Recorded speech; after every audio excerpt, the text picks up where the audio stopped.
మహారాజా, మేము భయపడినట్లుగానే మన ఐగుప్తు దేశ సంతానములో మొదటి సంతానం చనిపోయింది మహారాజా. గొప్ప ఘోష జరుగుతున్నది మహారాజా.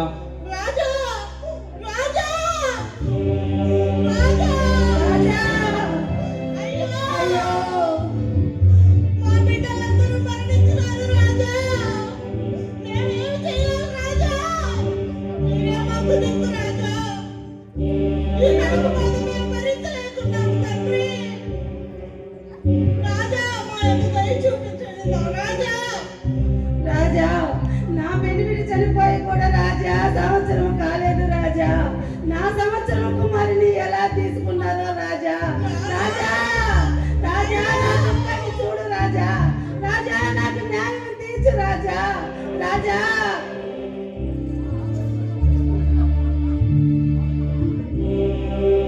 మహారాజా, చూసారా ఎంత ఘోరం జరుగుతున్నదో. ఇప్పుడు మనం ఏమి చేసేదేమో మహారాజా. మీరు ఏడవకండమ్మా, ఇంకా మీకు ఎటువంటి ఇబ్బంది జరగదు.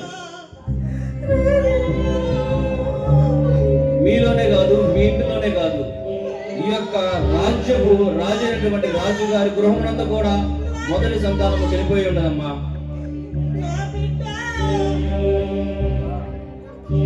రాజా రాజా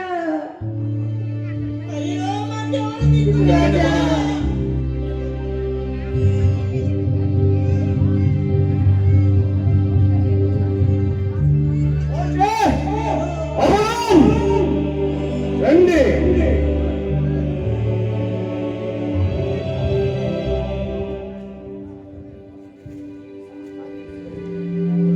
నా ఐగుప్తు ప్రజలు ఎంతగానో బాధించబడుతున్నారు. మీ ఇశ్రాయేలు మీ సమస్తం కోలుకొని పొమ్ము. ఫరో మహారాజా, నీ హృదయం మార్చుకుని మా ఇశ్రాయేలు ప్రజలను మాతో పంపిస్తున్నారు. జాగ్రత్తగా వినండి ఫరో మహారాజా. ఆ యెహోవా దేవుని మాటలు వింటూ ఆయన ఆజ్ఞలను గైకొనుచు ఆయన్ని అనుసరించుతూ ఆయన వాక్యమును అనుసరిస్తూ ప్రతి నిమిషం ఆయన కాలంలో నడిచిన ప్రతి ఒక్క వ్యక్తికి యెహోవా దేవుడు ప్రతి నిమిషం అండగా నిలుచును. చిత్తం ప్రభు, చిత్తం. మా ఇశ్రాయేలు ప్రజల్ని మాతో తీసుకెళ్తున్నాం.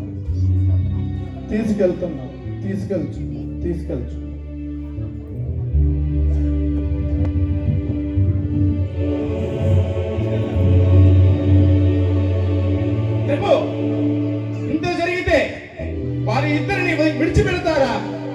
మీరు ఆజ్ఞ ఇవ్వండి ప్రభు, ఇక్కడ చంపి వాళ్ళని పాతి పెడతాను. సైన్యాధిపతి, ఇప్పటికే చాలా ఘోరం జరిగినది. ఇంకనూ మనం వదిలిపెట్టకపోతే చాలా జరుగును. అది ఏమీ కుదరదు మంత్రివర్య. ఇంత ఘోరము జరిగినది, వారిని హతము చేయడంతో నేను ఊరుకునేది లేదు. ఆజ్ఞ ఇవ్వండి ప్రభు.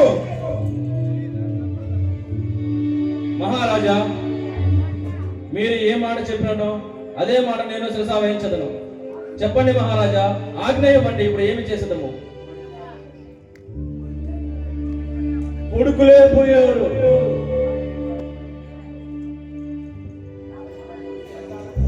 వారిని ఎవరిని వదిలిపెట్టొద్దు. మన రథములతోనూ